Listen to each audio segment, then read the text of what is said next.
Good morning, Jen. Good morning, Graham. And you are the first campus to arrive today on this wet Sydney morning.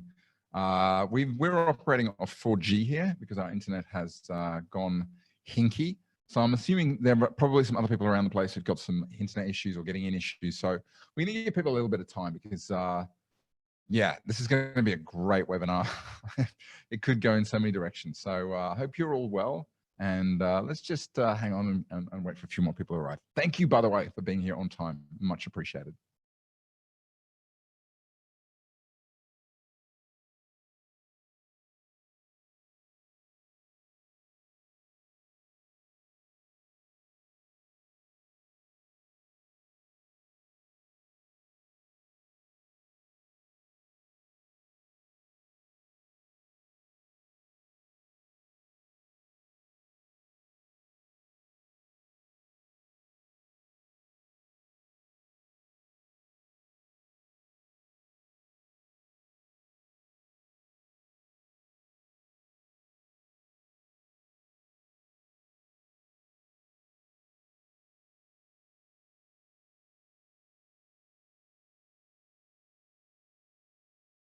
Good morning, my wonderful on-time peeps. Christian, long time no see, dude. I hope you're well. And Greg, mate, thank you much for coming. Thank you very much for coming along today.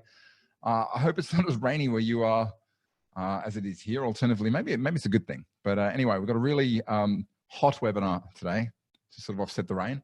I've had a couple of internet problems this morning. I don't know if anyone else has found their connections a bit hinky.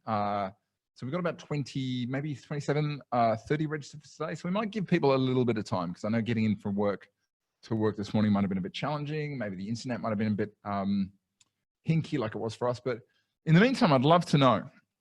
And we're going to be communicating via the chat box today. So feel free to jump in there and say hi and all the rest of it. But I'd love to know what's the main reason, the main thing that's drawn you to come along and attend this event. I'd love to know so we can make sure that I push the conversation and the questioning in the right direction. What's the main thing that's brought you along here and has sort of attracted you to this particular webinar? Love to know. Carolyn, welcome. Good to have you on board. We're just waiting for a few people to arrive because a wet and windy morning. Love to know. Christian, Graham, Greg, Carolyn, what's the main thing that's driven you but to come along today and be part of what is going to be an awesome webinar? Let me know so I can make sure I direct this in the right direction, if that is too much use of the word direction. Greg, good morning. Let me know what's drawing you to come along today.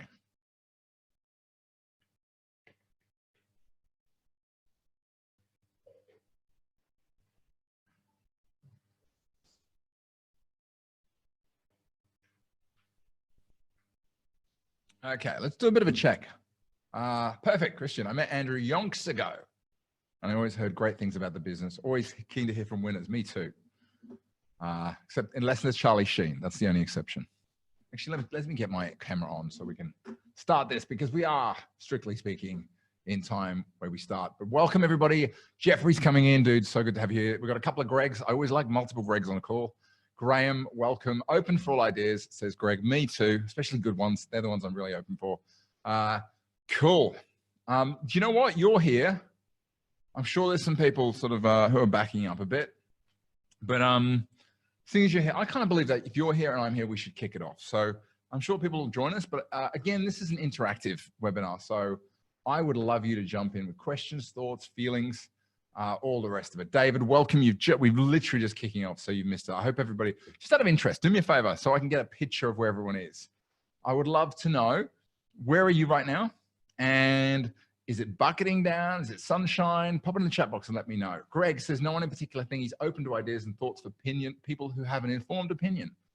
I totally agree with you, Greg, as well as people who have a experienced viewpoint, I guess. And I think with Andrew, the one thing you realize he's done a lot, which we're going to find out today.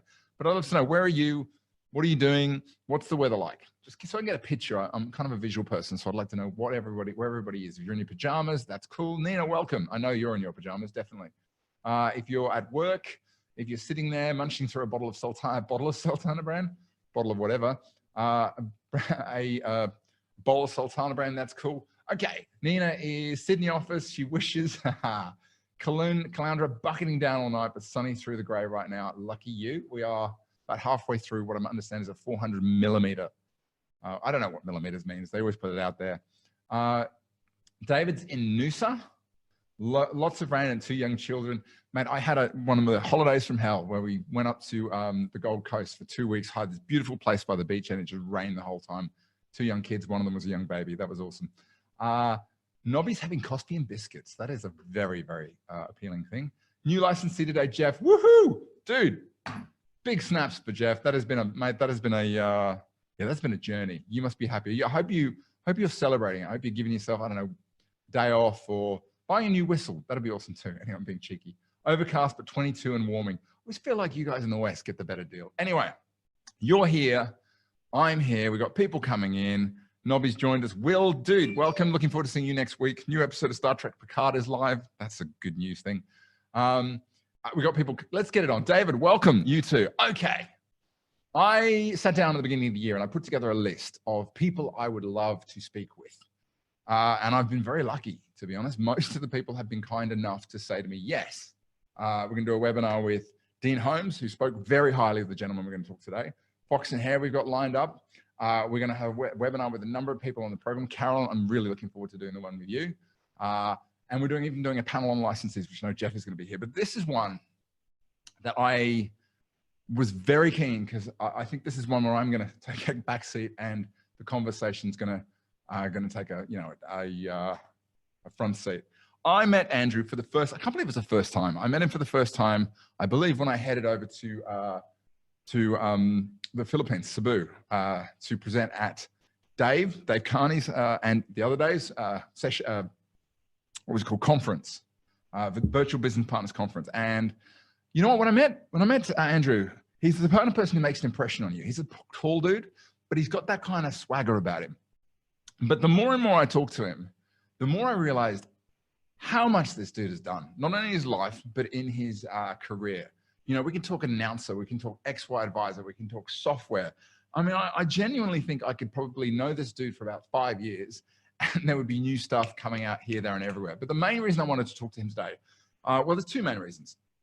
First thing, I find talking to people who have been through, you know, the full spectrum of starting a business, growing a business, coming through the pains, reaching that point, and potentially, you know, getting to the point where their business is a true business. And what I mean by that is it can run now without the, you know, the input of the founder. I find that really interesting because you kind of find out the road ahead, you know what I mean?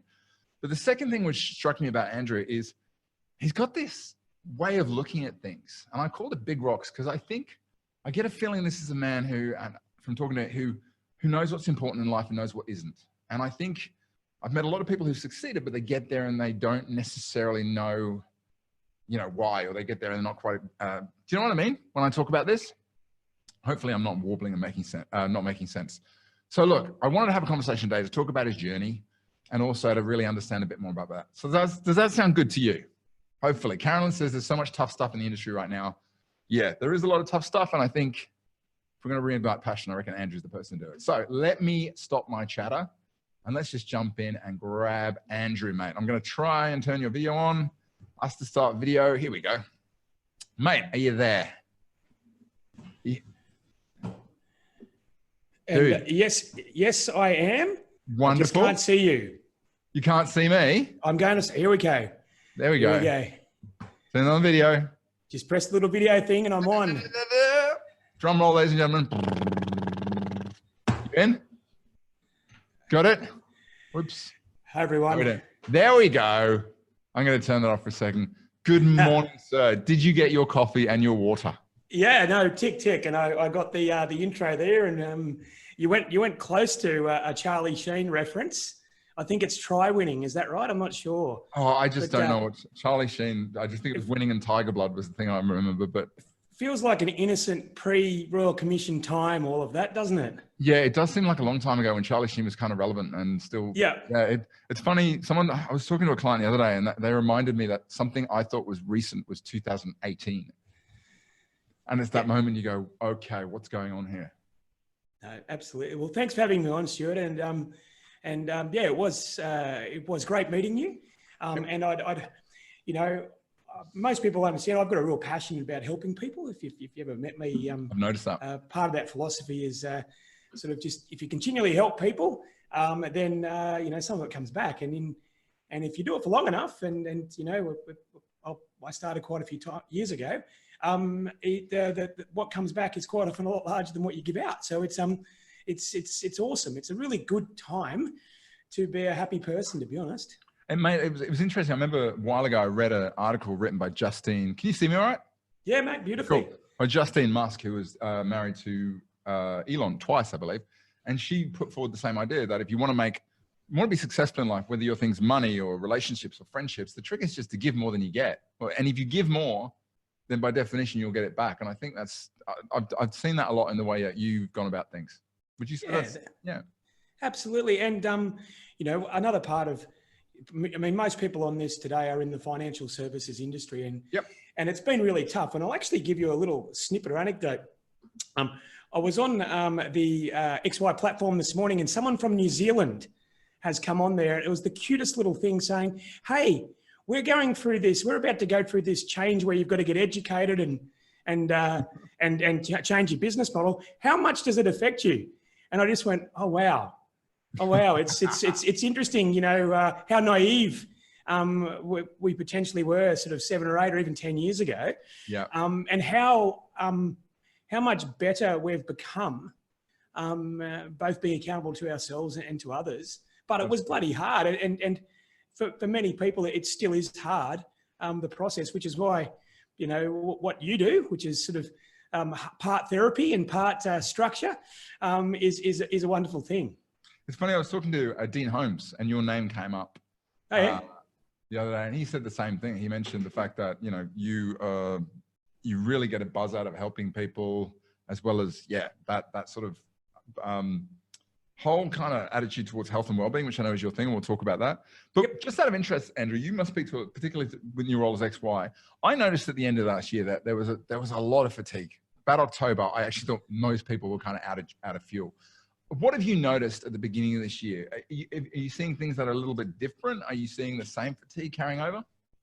Actually, I think what's happened is, and I totally agree, the end of last year was the chatter on XY was 99% psychology and sort of 1% application. But people have had a holiday in Australia, and a lot of people have had holidays and been subject to the whole bushfire crisis, and just seeing that there are things outside of your control that can be terrible. But when we've come back this year, I don't know what's happened, whether they've gone back to their families, they've made a decision. I've seen a lot more people make decisions. There's been another graduation of people who've done the fascia.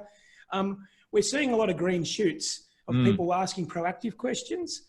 Yep. So maybe the Christmas break and just seeing other people in far worse situations, maybe, to do with fires, maybe have given people a wake-up call and sort of said, well, I can't change my lot, but, I can't change what's happened, sorry. But God damn, this is a new year. Let's do something about it, and making proactive decisions. So that's what I'm saying. That's what I'm hoping is the case. It's actually quite, it's quite good, because leaders in business, and a lot of people on this here, if you're a leader or you're a CEO or you're the principal, your job is to make decisions. And the failure to make a decision is ultimately the thing that will kill you in business. Now, not all your decisions will be good, but putting things off or failure to make them is just going to mean that you're not going to be happy. You can make a bad decision, learn from it, eh? Oh, it's better to make an average decision than not make it. So my wife made a bad decision 20 years ago, but it's a long-term learning exercise for her. I love it. Look, let's start. I'm going to circle back to that, because I think that's really, really key. But I'm sure if for those of you on the unlikely event who maybe know you or know your name, but don't know sort of what you do, who you help, just give people a 2-minute overview of Andrew Rocks. Yeah, cool. Okay. So I suppose I've been, most of the people on the call here, I've been in their shoes. I started in financial services in 1994. I went to university, thought I'd be a lawyer, worked out pretty quickly after completing that exercise that lawyers generally look at the negative, not the positive. and I'm quite an optimistic person. Kind of also the same as accountants look at the past, not the future. So I went, well, what am I going to do for a living that is positive and future looking? And financial services sort of popped its head up. Okay. So I've always worked for myself, and I've always sort of, I don't know, maybe I'm a Gemini star sign, as maybe there's two of me, but I've always considered every time or every business I've built, I've looked through the lens of the client or the consumer, or whatever you want to call them. These days they call them UX consultants. They make all the money in Silicon Valley. I might do that, but and I really enjoyed that. So I then I very quickly worked out that people wanted their cash flow management done. So, you know, I jumped on top of Macquarie CMT in the day and Xero very early on when it was a small little dinky New Zealand firm, and still is, well, big firm, but New Zealand. And, you know, we did mortgages. I was lucky enough to do a bunch of mortgages and through a bit of sweat equity, own Wizard Home Loans.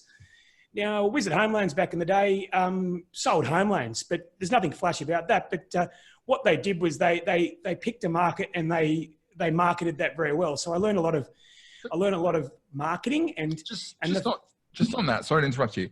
Yep.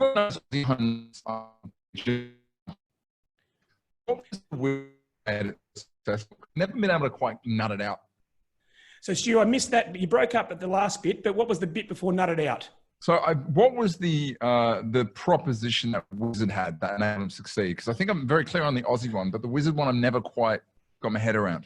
Yeah, look, it was very similar to John's. In fact, their funding lines were the same.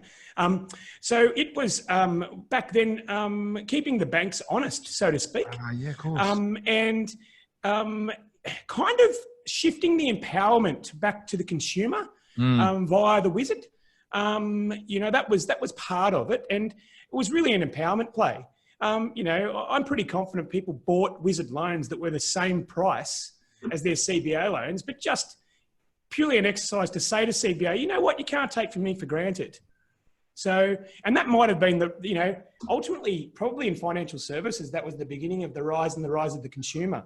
Yeah, absolutely. And they lucked in a bit with back in the 90s, securitization. There was cheap money overseas, and the banks were just making so much margin they didn't tell anyone. So there you go. So that was a really good, and they kept it simple. Ultimately, they had like 3 loans. Wow, that's it. That's really interesting. Yeah. That's really so. With you get the Wizard franchise. What year is this, by the way? 99. Wow. Okay. Yeah. So, and then, you know, ostensibly we operated as financial services, and I've always sort of looked at having an accounting firm as well. So started an accounting firm, do the full service. In fact, back in the day, I thought the coolest thing was to be all things to everyone. Our times have changed. Now it's all about niching and being specialized. And so we just kept building it out. You know, we put in an estate planning business. We have a safe deposit service for our clients. And then I decided to actually grow the business. And it became Announcer, so to speak. Announcer was a great business. What was it called before Announcer? It's called Gresham Street because I was in Gresham Street. So the marketing department was on a pretty thin budget. And I looked out the window and thought, can I take a photo of the bus that says Gresham Street, and that'll do for the logo? I love it. It's funny how many people you speak to, and they've either put a lot of thought into it, or they've just gone, okay, we just need something that sounds good. Yeah, well, maybe that was a clever idea at the time. But when we moved to George Street, it sort of like lost its panache. So we ultimately then had to get a bunch of bottles of red wine. And I wanted something that wasn't to do with my surname. I wanted something that future employees and then equity holders could really embrace and love and make it theirs, right? So that was why we came up with that name, and it's a good name. So are we talking about Announcer here? Yeah, that's right. So it's an interesting name because I guess to me, and maybe I'm alone here, in the world of the sort of LinkedIn, it sounds almost like a LinkedIn social media thing. Like, why Announcer? Well, it predates social media, just saying. No, it does, but yeah. Oh, I think I could build around it, right? Because I wanted to go on a client journey, but there were things that were happening in the mid-noughties and especially when the smartphones came out in 2007, there are things that are happening that were changing our clients' behaviour. Okay. And I wanted to make sure I wasn't limiting myself to, saying just wealth, just finance, just accounting. And that was it. And back in the day, Challenger was a real player in the market, and it was one of those same sort of words. Plus, if anyone out there's attempted to rename, a lot of good names are taken, right? So this was actually taken by a DJ in Grafton, who I then rang, and he wasn't using it. And I bought him 6 cartons to his draft for him to sign something, to sign it over to me. Brilliant. I know. So that was the cost of admission. Well, thank you. DJ announcer rebrands. I want to just backtrack a bit, because I'm picking up in some of what you're saying that clients' behavior was an important part of this from day one. Absolutely. Absolutely. Talk to me about the genesis of that. Where did that come from? Well, the thing that, and this has its genesis in education. Education teaches you how to do your job, but quite often doesn't teach you what it feels like to receive you.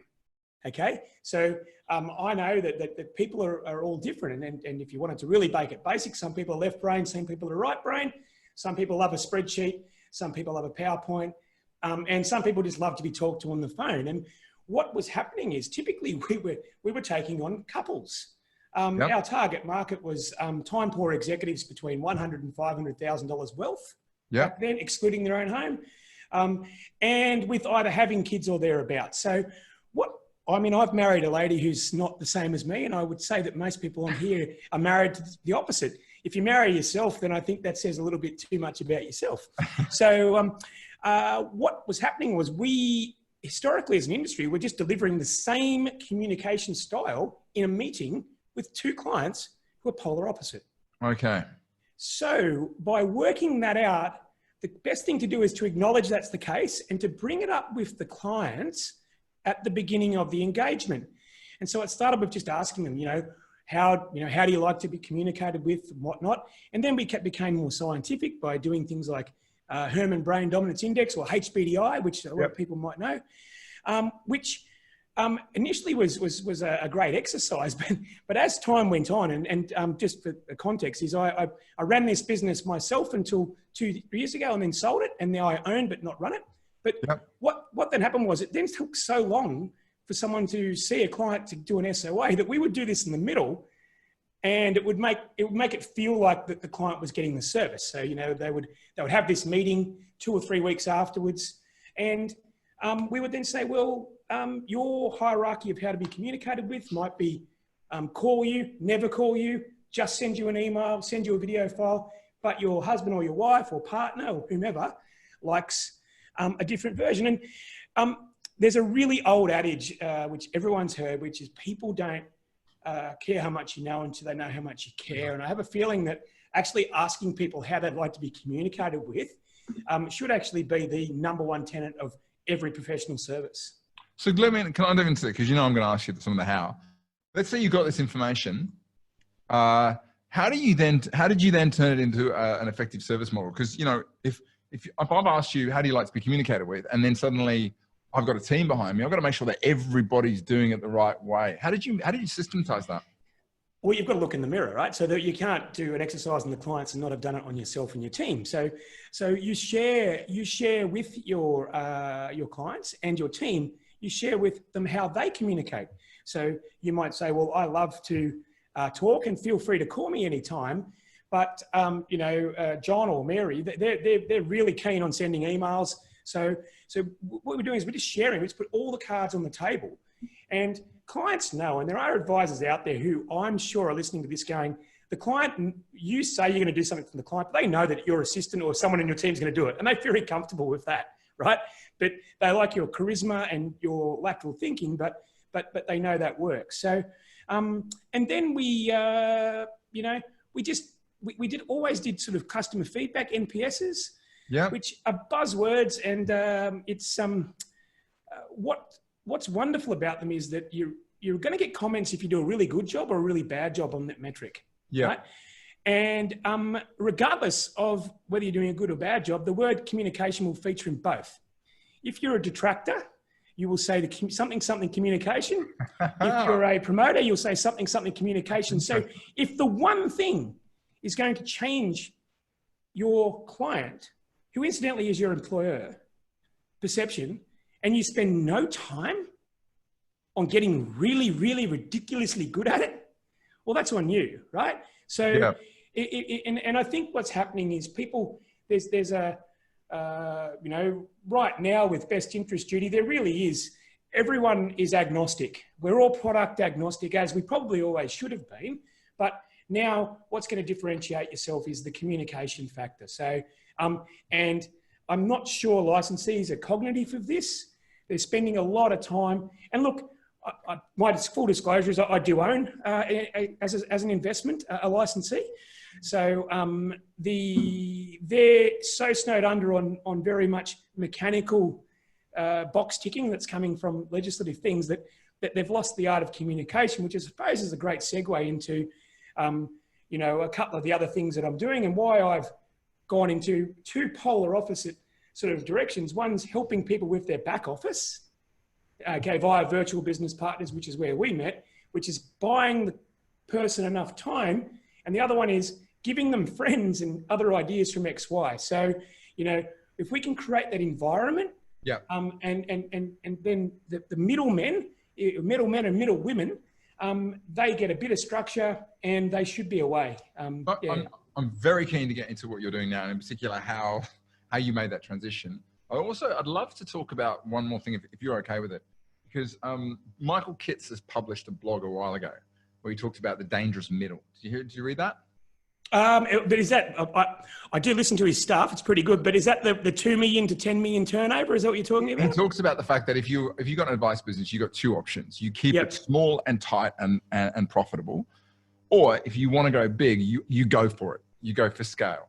But he talks about the problem is you got a lot of firms that sit in that middle piece. They go, oh, they've got a few staff. They start to get some mass, but they never actually get the resources or the ability to actually sort of develop that true business model, and they get stuck in a dangerous little space. And I'd love to talk a little bit about your experience of growing an announcer. Did you ever get to that point where it got really, really, really, really hard?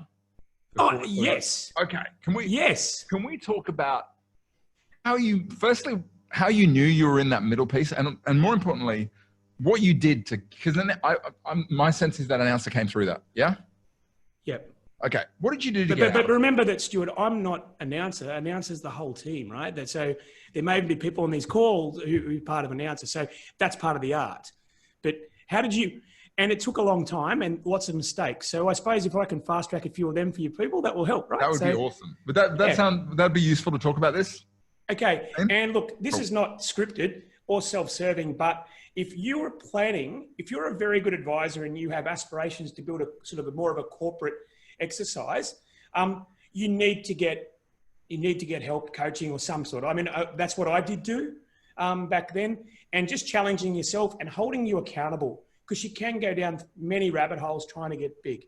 The other thing is identifying whether, as the practice principal and more than likely the best revenue writer, that's quite typical, that you want to, or you have the skills to do it. And I think the really clever ones bring in people who they then empower to manage the business in such a way.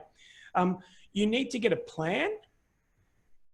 Just what I see, I'm talking with a lot more companies these days, is that people will put their revenue up, but their revenue their costs of labor as percentage of revenue doesn't change or actually gets worse. So what I'm saying there is, if you look at your P&L and you've got your total revenue, and then you've got your total employment cost, which, is wages, super, long service. Well, if it's above 50%, you're not going to, you've got to, it's just going to hurt. It just can't make profit. And if it's at 60% and you put on another $200,000 or $300,000 and spend another $200,000 or $300,000, as the owner of the business, you're making no more profit, but you've increased your risk.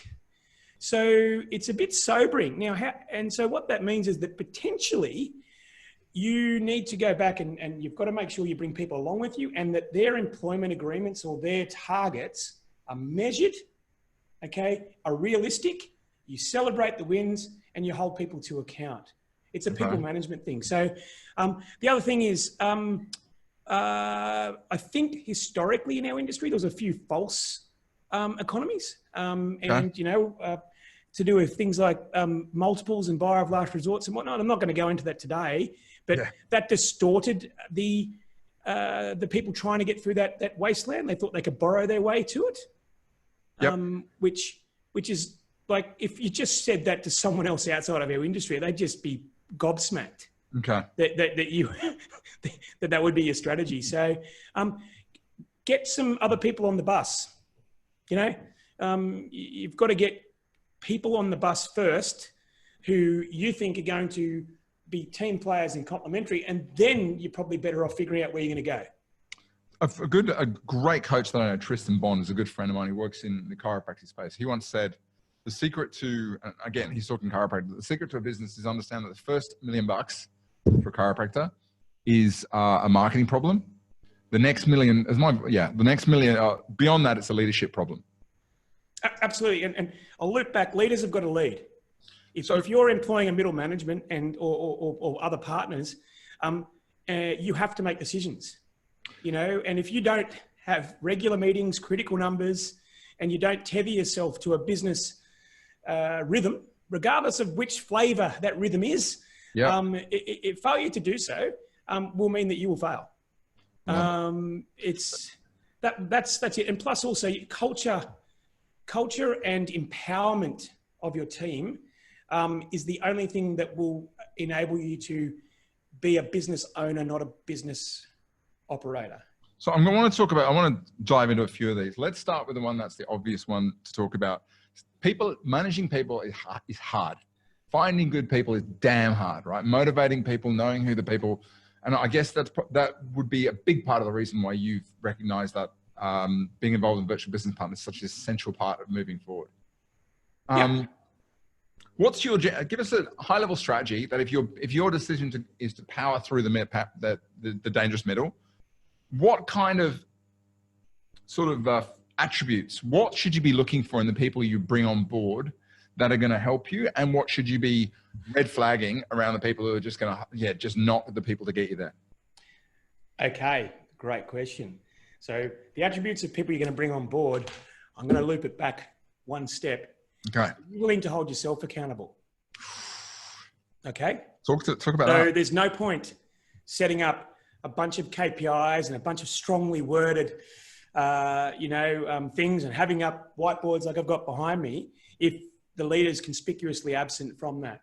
Okay. So because almost invariably, and also that we've got a diverse workforce, we've got different cultures, we've got different genders, but the one commonality is most people will respond to people's actions, not just their words. So you need to make sure that you are the embodiment. If you've got a policy of making sure you've got that morning meeting, you have to be there. You have to do it. You have to be there. You know, you can't be the weakest link.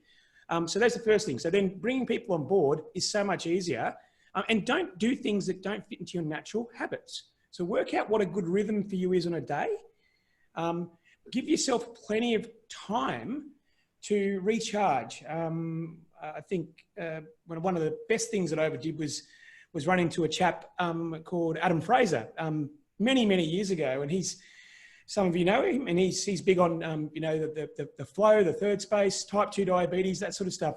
And he just helped me craft my people management, where I gave people 2 hours off every day in the middle of the day between 1 and 3. It's about an hour and 45 minutes, but they had to exercise because your sciatic rhythm dips at about that time. And what I found, and we've literally been doing that for many years, is that you don't need to be a time manager. You need to be an energy manager. Yeah, I love it.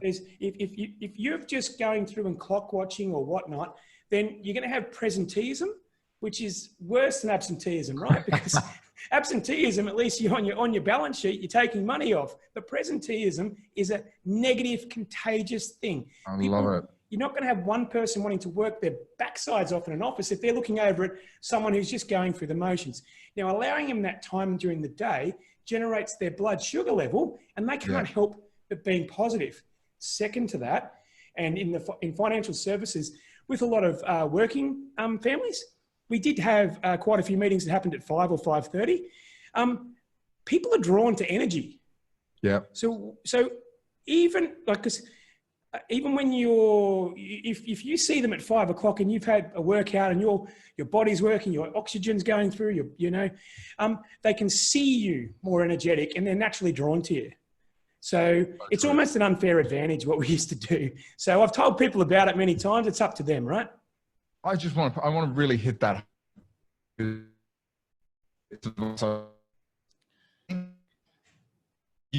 If your energy is stronger, and by the way, my internet connection has just gone a bit, so that's all right. It doesn't have to be, you don't have to be like, Mr. Maker jumping all over the place or God. Your energy can be intense and strong. It can be strong, but your energy, strongest energy. If you do that, you'll get everybody on stage. And I think the same is true of a leader. You've got to choose what mode you want to operate in and make that be, your signature and stronger than everyone else's. Is that fair? Absolutely. And you can be a powerful, active listener. Mm. So if you are in a meeting with a client or whomever, and they're doing the talking, there's ways in which you can conduct yourself, which just energizes the room and invigorates them without saying a word. I love it. So one additional thing I want to mention, remember there was that meme going around the internet a while ago about the wolves always fall in pace with the weakest of the pack? Yep. Not true. It's an absolute lie.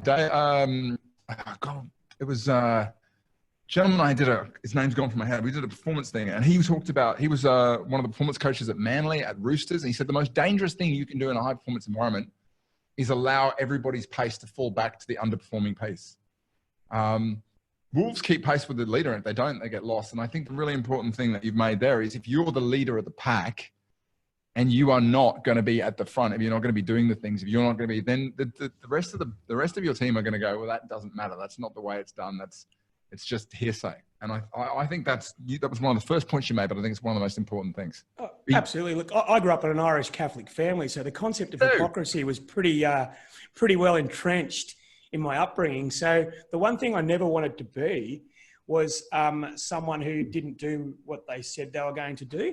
And what that sometimes does is you put yourself out there and, it's dangerous, but you've got to be true to yourself, right? So don't try and be someone you're not. In financial services, and I know that this is much less happening now, you don't have to be the most technically proficient person because almost every answer is at your fingertips.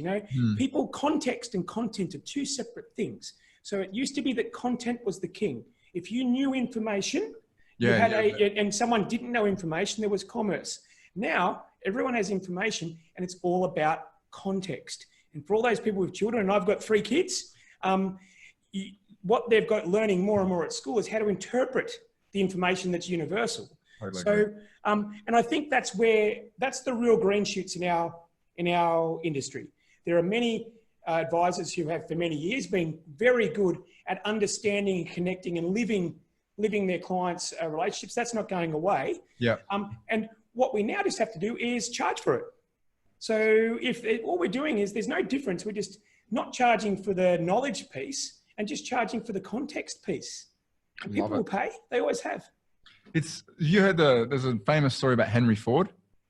There was a journalist back in the day. He basically was always writing about Henry Ford, knew nothing about motors. Eventually Henry Ford went, lost his temper. He said, you come into my office, bring the press with you, and I will answer any question you want.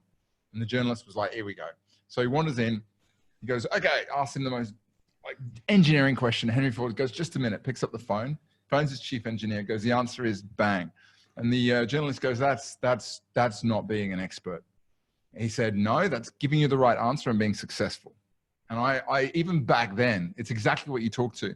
I think you don't always have to be the expert, but if you know where to get the information and you know how to solve the problem, that's what really matters. Yeah, look, absolutely. And a few other points on building and getting through that wasteland. You've got to create an environment. So even right down to the physicality. So the physicality of where you meet, where you work, positive habits. A really important thing is, and we don't do this well in Australia, you've got to celebrate wins. People think it's a bit like wanky or even a bit American, but you've got to celebrate your wins in your office, because you're going to get the negatives. And if all you're doing is worrying about the negatives, if you get a win, then realistically you've got to celebrate it and have that in your office. Have celebration walls. It's not cheesy. It's human nature.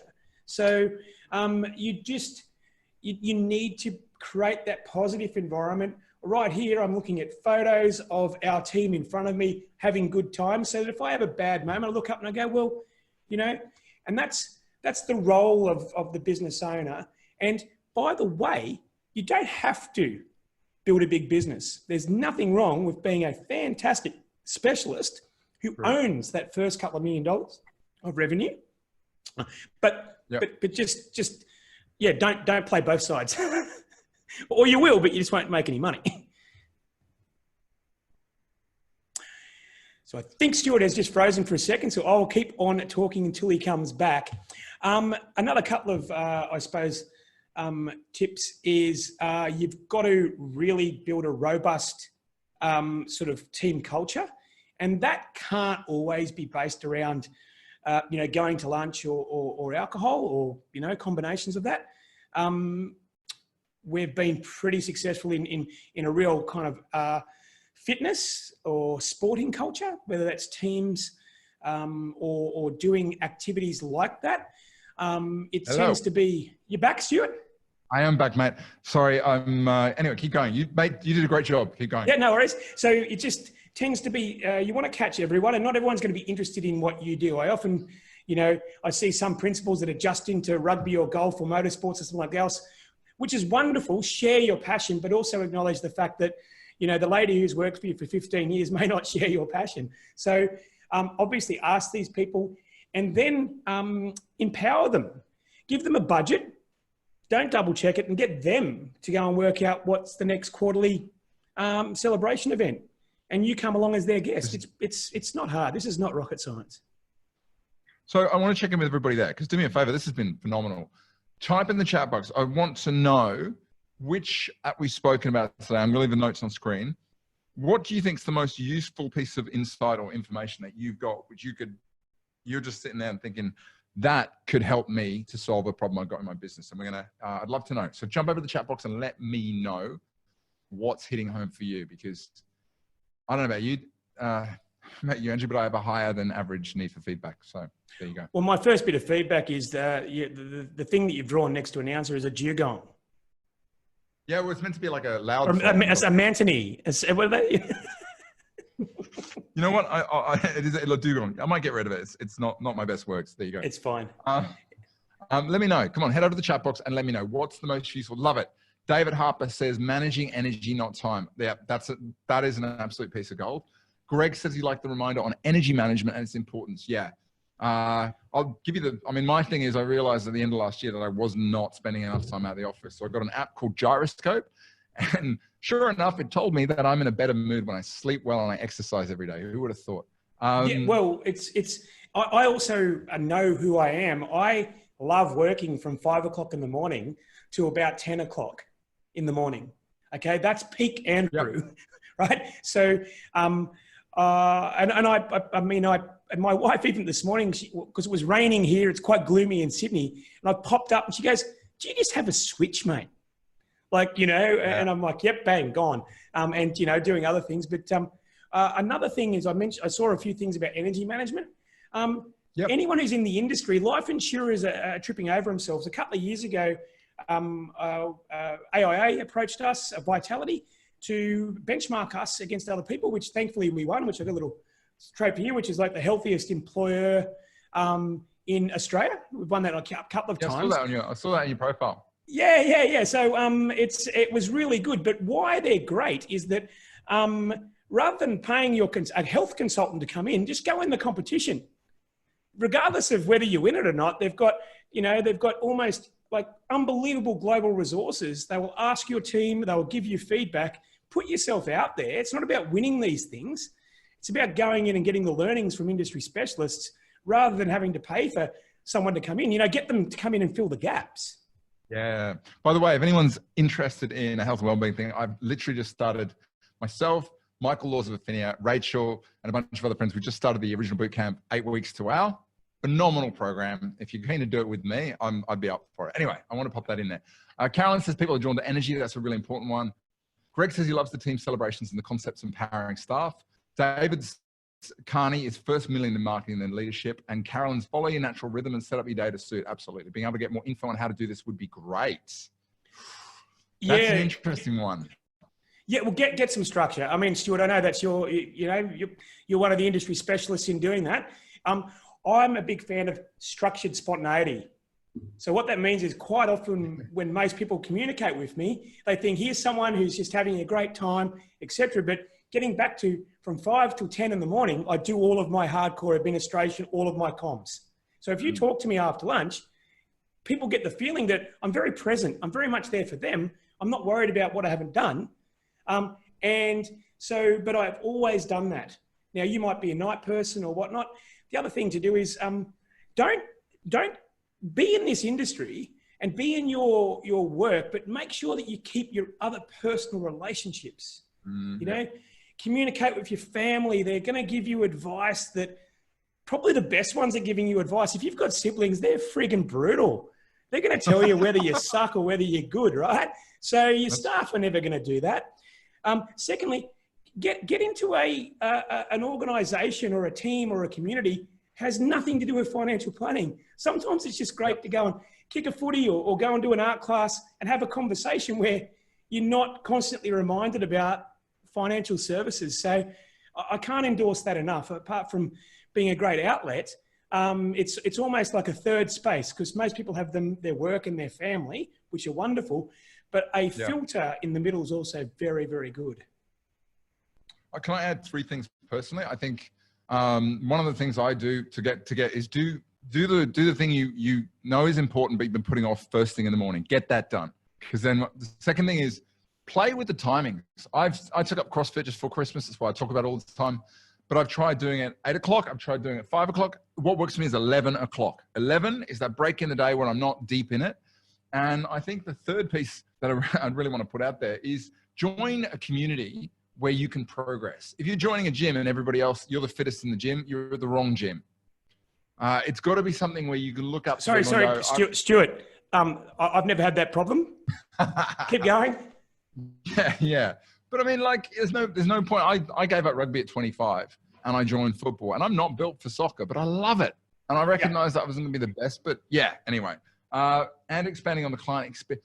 We're getting questions coming through. So let's dive into this. I do want to talk about 2 things, Will. So I might hold that one to the end if you don't mind. I want to talk about 2 things. One of them is what you're doing now, but very quickly, you made a really interesting point about decision-making. A lot of people struggle to make decisions. Maybe it's fear. Maybe they feel like now analyze it. But the point you made is if you're going to be successful, you need to make decisions. Give us some pearls of wisdom around that. Well, the first thing is I'm not the arbiter of that piece of advice. One of the people on the calls is actually my business coach from 15 years ago, who's now my business partner, David Carney. David. He used to relentlessly tell me to make decisions. So why I'm saying that is that people understand that you're only a human, but if you get together and you make a decision with your team and it fails, well, they will forgive you. You know, if you, but what you've got to then do is there's a way in which you communicate. Communicating is the key, whether it's with your clients or your team members. And we used to have this thing that if every decision I had to make had to have 3 wins. Does the client win? Do the team, i.e. the company or the team win? And does the company, does the client, the team and the corporate? Okay, so if every time we got to a decision tree, we would jot that up, and it had to be a W in every column. So every decision we made on strategy is, because there's no point doing something that's ridiculously good for the client if all you're doing is shifting all of the pain to your staff. Yeah. Okay, and there's no point doing something that's great for your staff if you're going bankrupt. So what you need to do is, but share this methodology with them because it's logical. And share the concept of the fact that your clients are your employers, We need to treat them like they're your employers. We're just a clearinghouse. But it also doesn't mean that they can abuse you. You know, clients shouldn't get away with scope creep. So, you know, you shouldn't get away with scope creep. Your team shouldn't get away with scope creep, and neither should clients, because managing expectations can only be done if you make decisions around what you're going to actually do for a living.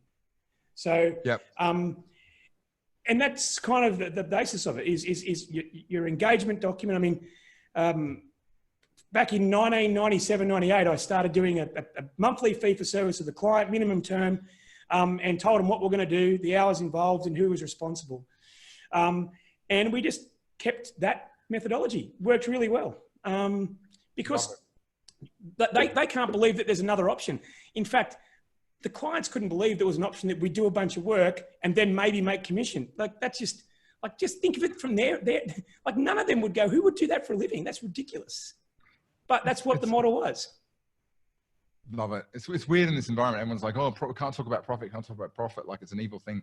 You cannot service clients and follow through on that promise unless you got profit. So good advice and profit go together. If you're not above 15% EBITDA, then you can't look your staff in the eye and say your training plan, because millennials in particular, but everyone, they've got hierarchy of what makes them happy at work. Money is only one of them, right?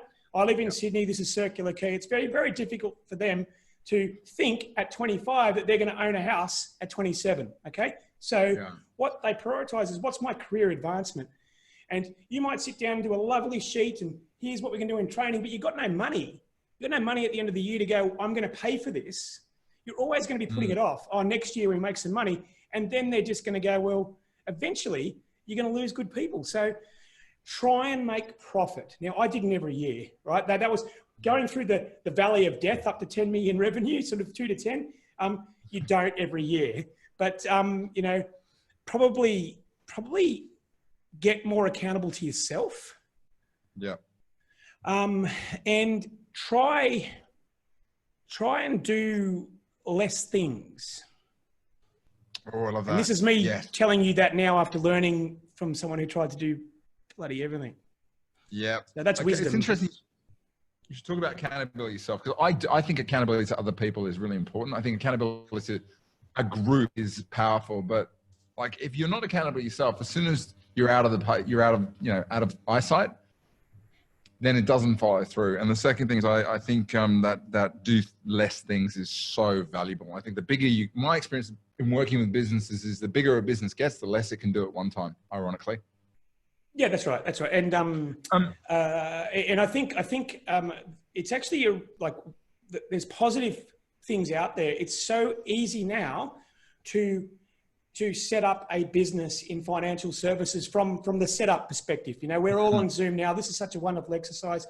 You know, as you said, I'll put my disclaimers up. I'm part of the XY team, in that I see that as one of that community and collaboration. It actually reminded me of the IT community back when Linux came out. So it was where people randomers would keep adding like things that were good onto these computers. And eventually that's the way it went. So we're kind of laggard the tech community, but we're doing a lot of good stuff there. And then make sure you've got the right people doing the right things at the right time. If you're a practice principal, or a CFP, or you're an accountant or a mortgage broker, you've got to be speaking to your clients, and you've got to be solving their problems and removing friction from your business. 100%. You've got to have workflows. You've got to do that. And part of sort of my journey towards how I met you, which was VBP, was that my business coach 10 odd years ago, David Carney, who's on the call. God love you, David. Yep. We used to say, look, we need to make sure we've got the right people doing the right things. And this was pre-FOFA. And he went and started an offshoring business called Virtual Business Partners. I painted up as the first client. And, you know, sort of 7 or 8 years later, it's a significant business looking after a significant number of clients. But what effectively it does is it ensures that the financial planner or mortgage consultant or whatnot doesn't have an excuse, right? So you now have to do the high value tasks. Now, we can't get them to do that, but we've just given them the environment to succeed.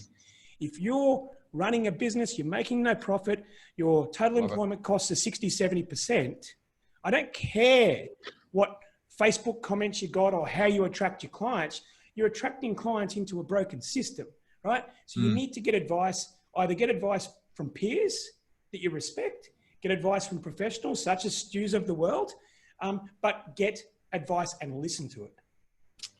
I think it's really good. I'll expand on it, saying a lot of people aren't getting the result they want. And if you dive into it, they assume it's a skills problem, but sometimes they've got the skills. They're just not doing the work. They're just not actually putting in the time, which is the accountability piece. Andrew, I want to talk about this last bit before we have any questions, which is you've gone from advice, and obviously at the end of it is you've got to a place where you have options, right? And you've chosen to basically spend your time in a wide range of things. We talked about virtual business partners, XY. What's your involvement there? Okay, so backtracking a bit further, I sold my financial services business into another financial services business called InFocus, which I'm still the third largest shareholder of, but effectively I'm no longer operational. In fact, 1 year ago today, I stopped being operational in that business. And I'm an observer of the business as an owner. But it gives me a pretty good insight. I think we've got 170 practitioners in that business. All the while along, I kept seeing this XY. I did know the founders variously, ran into them. I'm a Sydney person as well, so it's, you know, they're kind of the Kevin Bacon of the scene. So, and we actually internally in our business for over the years, we were running when Slack was first started, we were right onto Slack, and we had our own Ask the Expert channel on our internal Slack. And I just saw Slack really, it was one of the things, along with, you know, outsourcing, along with getting good client propositions, that made our business strong. And then I stumbled onto the XY guys, and they told me about their vision. And I said, you're exactly doing this, but you've broken the walls down. It's no longer company based. It's for everyone. I would go 2 or 3 years and never compete with a financial planner. It was so rare that someone who came to you was an active client of an active financial planner. So there's no competition. So then when I resigned last year, I had a few months of gardening leave, and you know, thought about what I wanted to do.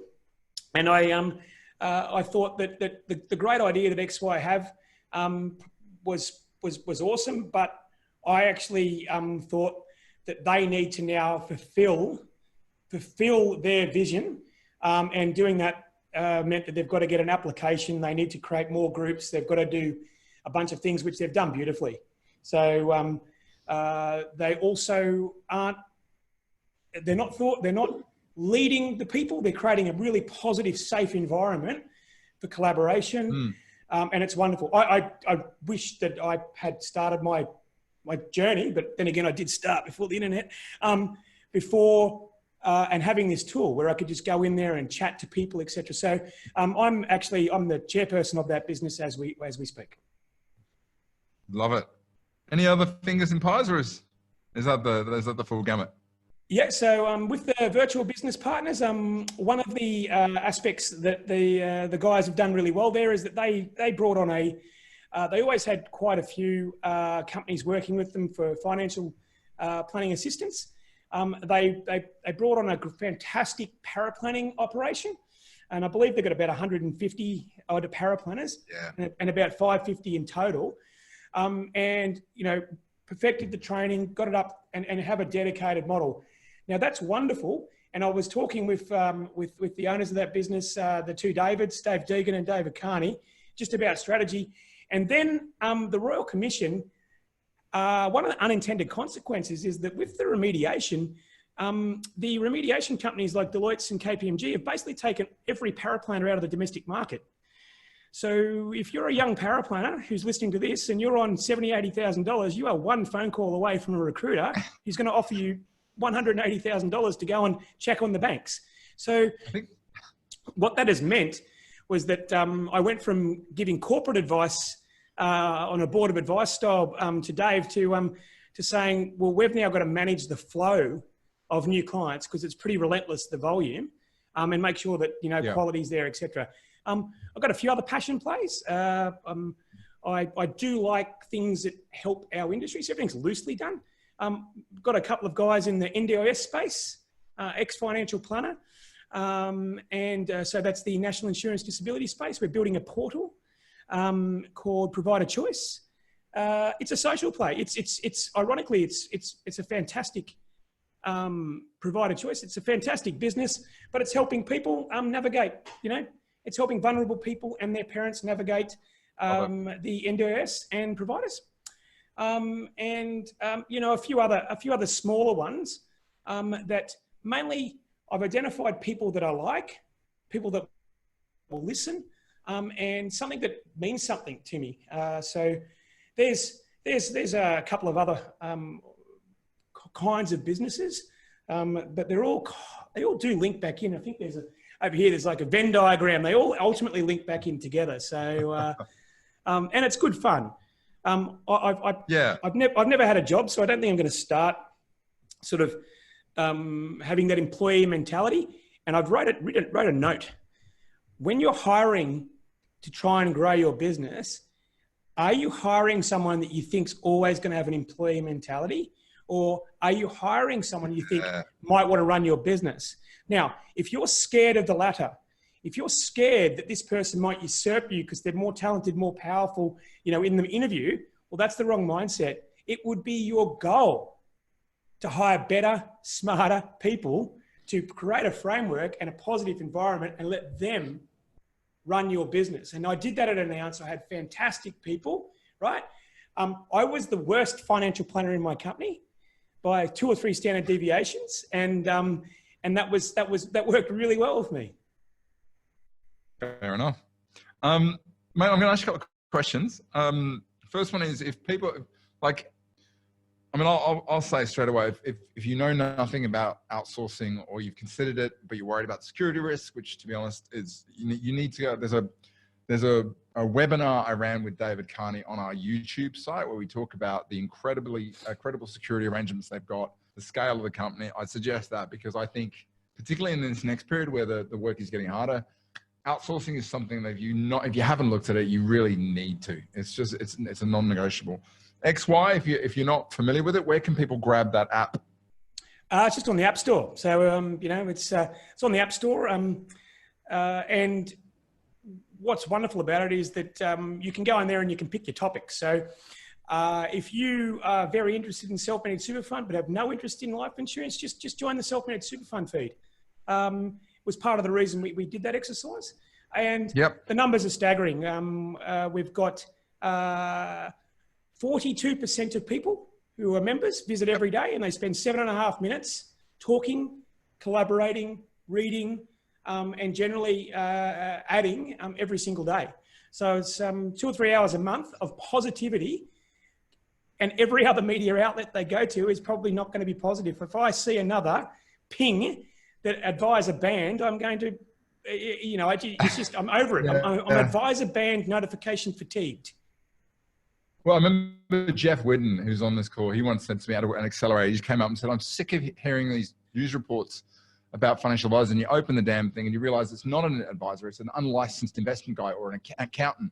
And I reckon, I think it pisses me off too when you look into it and you realize this is not an advisor at all. But here we go, we keep pinging it out there. So that's right. So, you know, like I think that the only way to change that is for businesses like XY who are about the positive evolution to be successful. When you say get outsourcing, I think there is a step before that, Stuart. You need to be fair income about your operation and your workflows, and you can't just buy a technology and think they're going to build your business. So if you want to go through the valley of death, you've got to have you have to have someone who's accountable and someone who's responsible for operations of your business in Australia, who then works with a team somewhere else, okay? Because you can't be the person in all of the advice meetings and also be the head of the offshoring business because you're not present. You can't train. So that would be my tip. And the other thing, and I'm going to challenge advice practices, I think there's going to be a movement more towards sort of more and more advice practices, regardless of licensees. That's not the conversation. Coming together to share services. So more 1 and 2 people practices. And what used to be the impediment there was geography. But you can share, you can be in business with someone and not be around the corner from them because we've got things like Zoom and wonderful things like that. So building out your ability to drive profit through cost synergies has to be a mature conversation that you need to have with yourself and your team. There's no merit in having, you know, if you're outside of your benchmark as far as like the accounting costs, the IT costs, whatever you do at the front end is not going to make any difference. I want to reiterate. Yeah.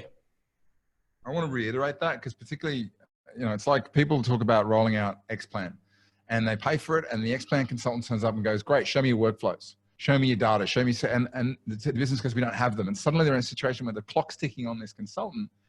And I think the really important thing, Bill Gates said it, he said, if you add people or technology to an already inefficient process, it makes the problem worse. And I think the key thing is, you know, there's the part of the process that you add the team and you start to scale up. But it's after systems, I note. Right.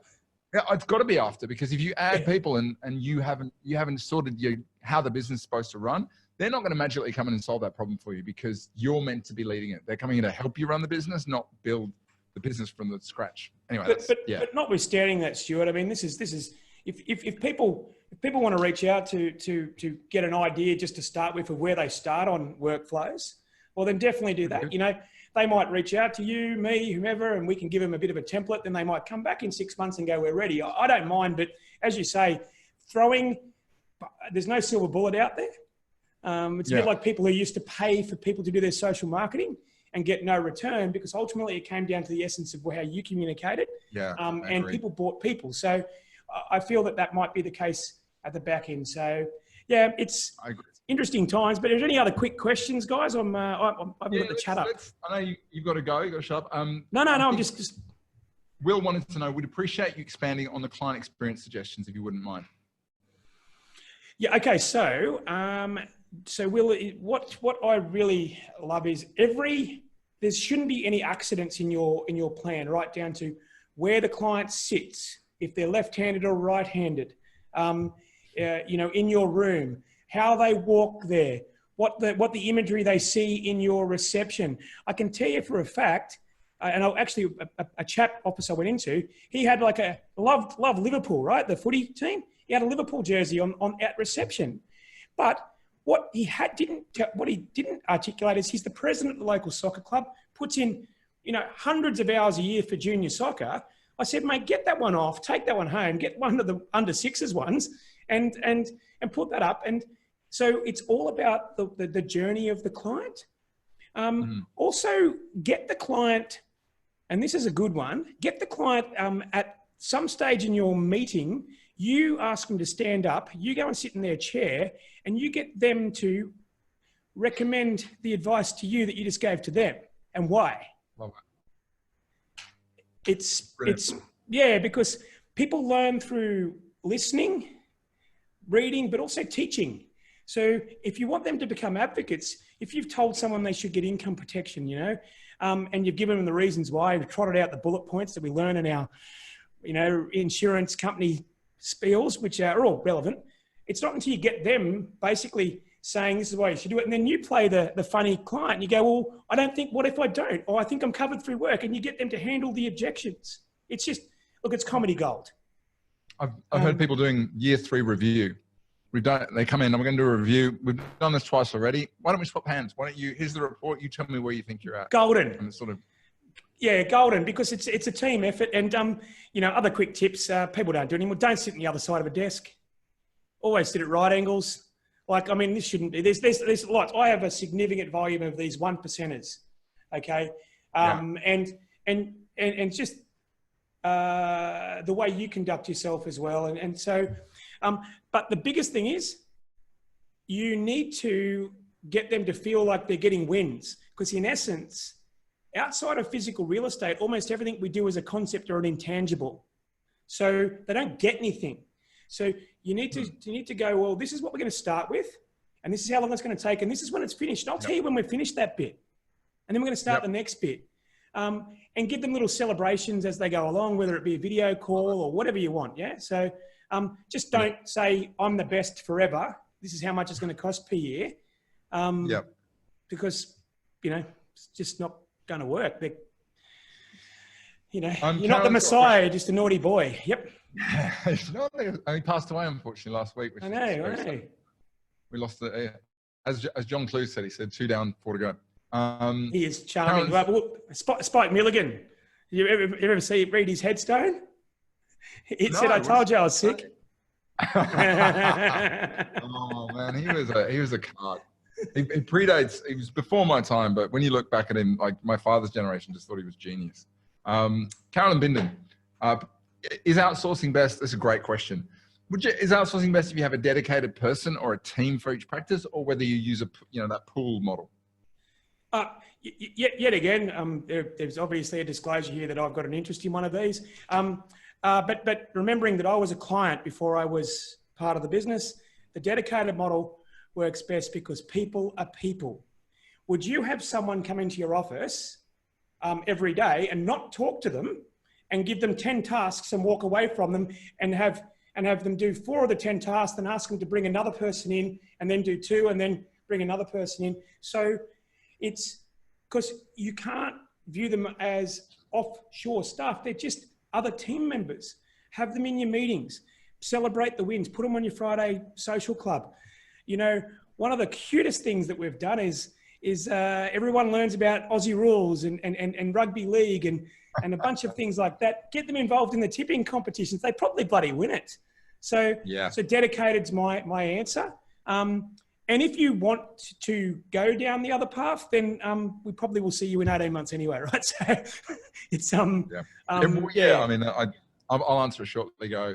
You need to have a dedicated person. You need to build a relationship. Yeah, that's. I think. Look, I think you've got other options, you know, but I think that's the basis of what you should do. You know, you might have if you've got a dedicated team and then you got a bit of extra work, like.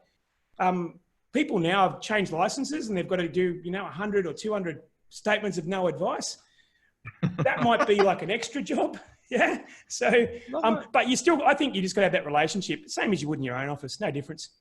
I love that. I'd like to present you with a statement of no advice. That's hilarious. Yeah. I would like to know from every single person on here, Carolyn, Dave, Jeff, Graham, both Gregs, Jeffrey, what's the thing that you've taken from this? What's the most valuable piece?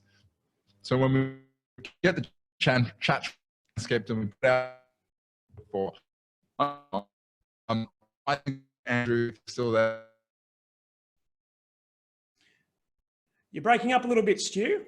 It must be flooding in downtown Alexandria, but go again, mate. But can you hear me? Am I back? Yep. Okay, cool.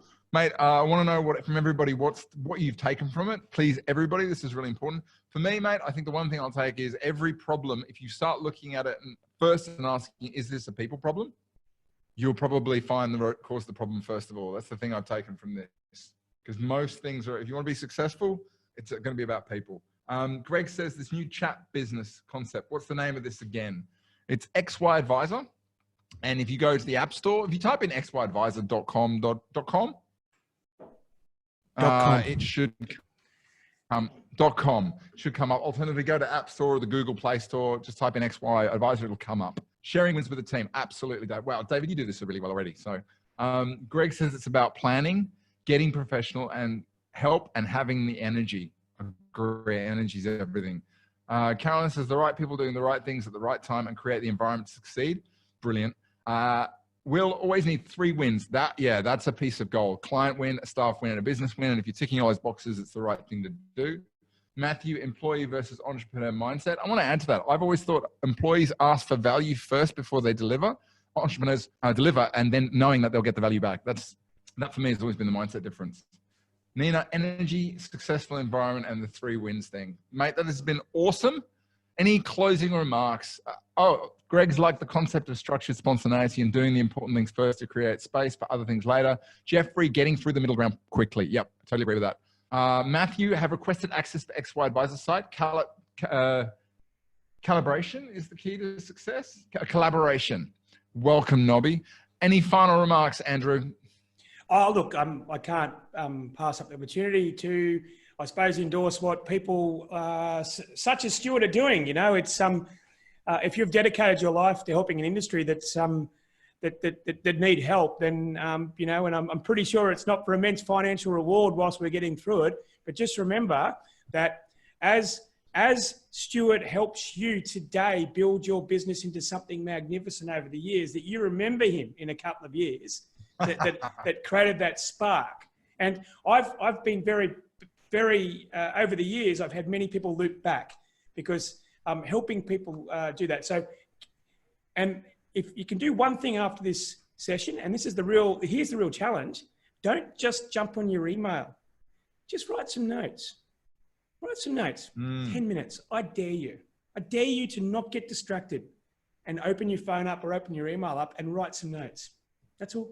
Greg, that means we've got to postpone our session by 10 minutes, but yeah. Oh, sorry, Greg. No, mate, that has been gold. And mate, I thank you. Well, thank you firstly for the kind words, but most of all, thank you for sharing your wisdom. I felt Andrew rocks by name and by nature. I absolutely agree, Matthew. Mate, I've had such fun with this. Thank you for your time. Thanks for being so open, and thanks for just being so, just such a wealth of knowledge. If people want to, you know, continue the conversation, get in contact with you, what's the best way to do that? Flag you on XY or? You can do that, or you can just, if you type my name into Google, either myself or the other people who rock will probably answer it. But you can ping me a LinkedIn or XY or wherever, you know, it's, and I'm pretty open to helping and sharing for people who want to listen. Love it. Okay. Mate, I'm going to leave you to it. We're well over. This has been amazing. What do you got planned for the weekend? I'm hoping it rains at Gundawindi, where my brothers and I have a little farm. So that's going to be a bit of a celebration. I live in Sydney, so all of my kids' sports are not going to happen tomorrow. And then I'm flying abroad on Sunday. So I'm off to the Philippines on Sunday night. So are you flying Manila Cebu jump? That's the one. That's the one. So I recently got my diplomatic APEC card, which means I skipped the queue. So happy days. That mean you can sort of get pulled up by the police and with a South African voice go diplomatic immunity. Nobody will get that unless that's nobody will get that unless Beverly Hills played Die Hard. Okay. Right. Thank you so much. Let's leave it there. Everybody have a great weekend. For those of you I'm seeing on the drop in a bit later on in coaching meetings, I'll see you a bit later. But Andrew, you rock. Enjoy the rest of your day. I'll see you soon. Thanks to you. Cheers, guys. See ya. Bye.